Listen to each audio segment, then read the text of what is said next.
thirsty. Now, I'm not the morality police. I'm really not. What you all do in your personal love lives is your personal fucking business. That's fine. Do whatever you gotta do.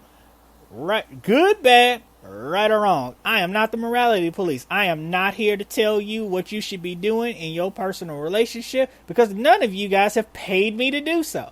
So you do whatever the hell you want. However, I will tell you this. Your thirst affects everyone around you. James, the thirsty dude at work, your thirst actually has a negative effect on everyone around you. Why do you say that, Aaron? Well, James, because James at my job is thirsty than a motherfucker, and I mean James is thirsty as hell. He don't care who the fuck it is.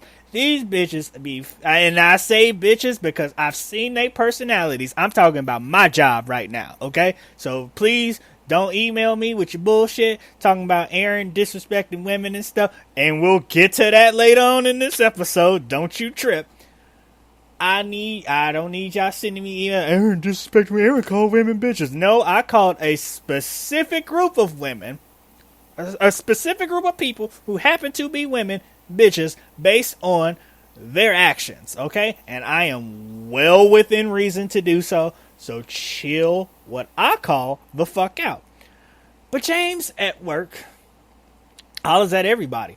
I mean, these motherfuckers are objectively unattractive. They got shitty attitudes. They got shittier weaves. These are some just like, goddamn, for real. These are some bitches who straight up hold purses at the club. You ever see a group of women at the club and you see the one holding purses standing around and stuff while the other ones are going out having fun and probably gonna get some dick later on? These are the bitches that James be hollering at. Straight the fuck up. Straight up and all the way down. And I mean, like, if you gonna be thirsty, and I'm not saying that being thirsty, if you gonna be thirsty, cool. If that's your lot in life, do it. However, if you gonna do anything in life, do it well. Aim high. Have some self-respect. I am very well known into having a lot of disdain towards what I consider unattractive. Now, attractiveness is subjective. So I can find someone unattractive that you may find attractive. Now, the thing is, I aim high.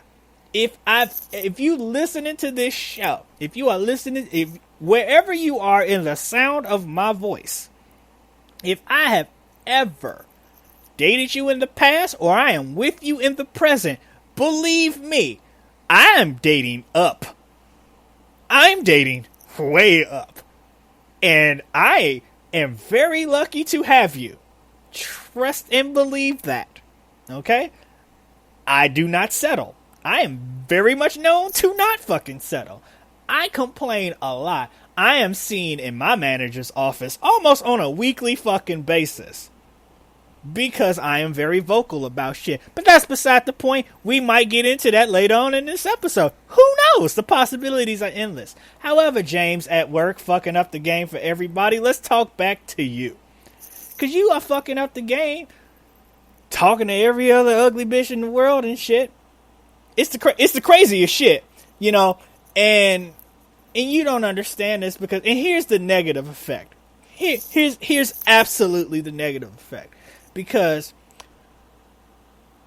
when you are thirsty, the personality of the woman amplifies. It either amplifies or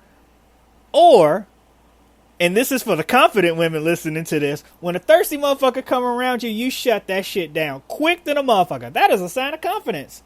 Because women can smell desperation in a dude. They really can. They really can. And more times than not, women know when dudes are doing too much. Women know their value.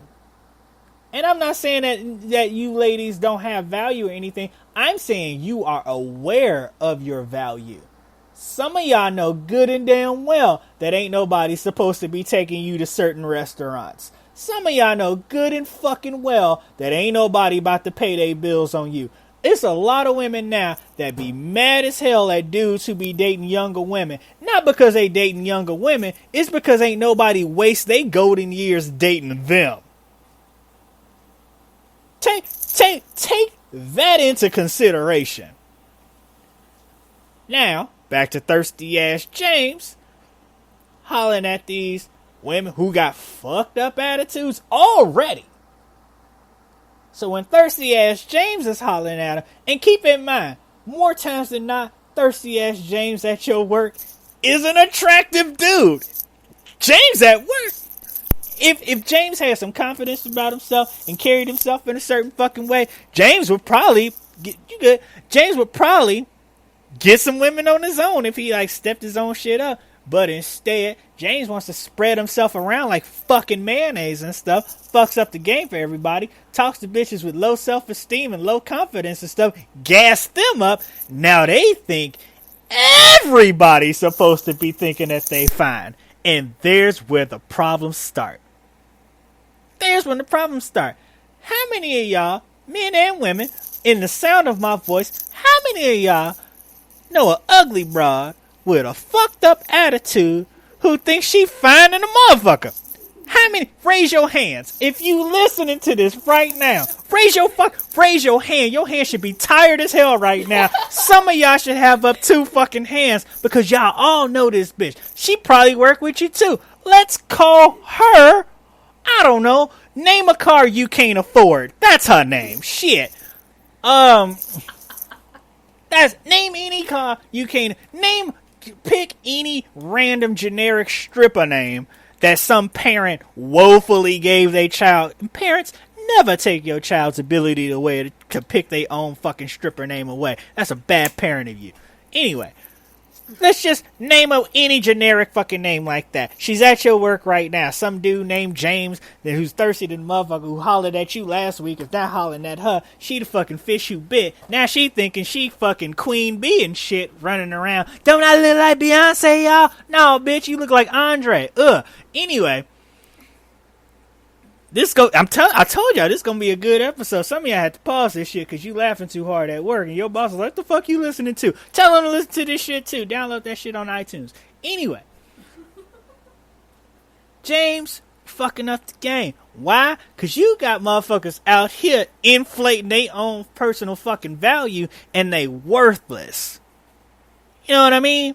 You got motherfuckers walking around thinking that they Beanie Babies in the 90s. Meanwhile, it's 2019. Nobody's getting Beanie Babies like that no more.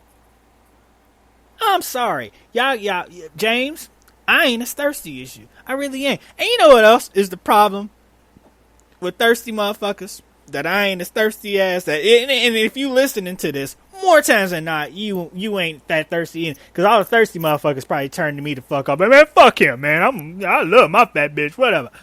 Anyway, go eat your Popeyes. Go pick your Popeyes chicken sandwich and enjoy that shit. I'm gonna be at the good restaurant with somebody confident. Man, yeah, please try not to get killed over no goddamn Popeyes chicken. Listen, let's pause for the cause real quick. If you are fighting somebody over a Popeyes chicken sandwich,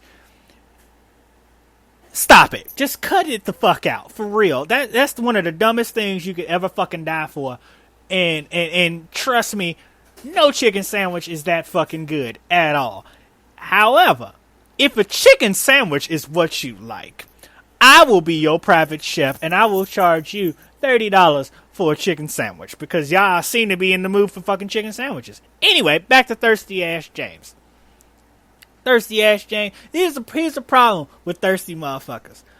Because thirsty motherfuckers love to talk. They talk a lot. They have to share their stories about their so-called conquests. I'm doing the finger quotation marks if you need context and how I'm speaking right now.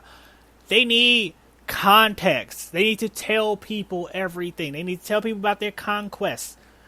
So when you say, oh, okay, who was it? Because you trying to be polite and stuff, and this motherfucker's already interrupted your state-mandated break to tell you this shit. So you just basically taking all this evidence in for the impending class action lawsuit, because that's what you're doing at your job now. At least that's what I've been doing. But they get mad when you don't have the same thoughts that they do about the ugly motherfuckers that they fucking around with. Like, they get real upset when you don't find what they find attractive. To put that in more context for some people who may be lost and not knowing what the fuck I'm talking about, if you post your opinion about a movie online and people come and tell you how wrong you are about liking something, that's exactly how thirsty ass James is at work when he's telling you about the mediocre broad that he's messing around with because she's the 50th person that he tried to talk to and the first one to say yes. That's exactly what it's like, if you want me to paint that picture for you. Now, how do you stop that deep down body thirst? Well, the first and only way to do so is to boost your own confidence. How do we do that, Aaron? How do you do that, Aaron? Well, and again, this will not work for everybody. This episode is not to cure thirst. It's not. There's nothing that I can do about it. Remember, if for those of y'all who've been long time listeners of this show, who go all the way back to when I was writing a blog, when I had my blog and I went on my war against hood rats, it was very trying, but I gave up. I lost that war, and I would lose a war against thirst. I would. So I'm not going to fight it. This is not to cure thirst. I will take whoever I can get out of it, absolutely. But this is not to cure that shit, because there's absolutely no way that I could fucking do it. I just want you guys to know that right the fuck now. Now, that said, how do you build your confidence? Because thirst is basically just a lack of confidence, and then you display that lack of confidence by having a false bravado, shooting your shot every fucking where. The first and only way to break through that is to build your confidence. How do you do that? Well, you have to start first being more selective. You don't have to fuck everybody. You don't have to base your identity, your self-worth, your self-value off of sex. You don't. You don't at all. Sex is, let's get scientific about it. It's for reproduction. It's literally just to forward the species. Now, let's get scientific again on it. Because again, I have a degree in this shit. Sex is fucking awesome. It really is. Feels great. Feels amazing. Feels awesome. You know what else feels great? Fucking somebody who you really want to fuck. Not fucking somebody just for the sake of fucking them. Let me say that again. You know what feels great? Fucking somebody who you really want to fuck, and not fucking somebody just for the sake of fucking them. That's what being selective is all about. Here's another example to put that in more context. When I go out to a bar, I ask for a Jack and Coke. I don't ask for a whiskey and Coke, because I want Jack Daniels. I ask for a kettle vodka, a kettle cranberry. I don't want vodka cranberry. I want kettle cranberry. Because when I seek out and when I go out and I actively get what I want, when I voice my own desires into what I want, 9 times out of 10 I fucking get it. You can apply that in your dating life too. Now, dating is more complicated than just buying a drink. You can have sex with whomever you want to, within reason. Because let's just be fucking honest. We all can't have sex with whoever we want to. That's everybody, from the top to the bottom. Because everybody has a celebrity list. And you ain't just gonna meet anybody. I can't think of no random fucking celebrities right now. I'm sorry. I'm looking at fucking comic book stickers and shit around my house. So it's not a lot I can go on for that. I can't complete that joke. But still, be selective.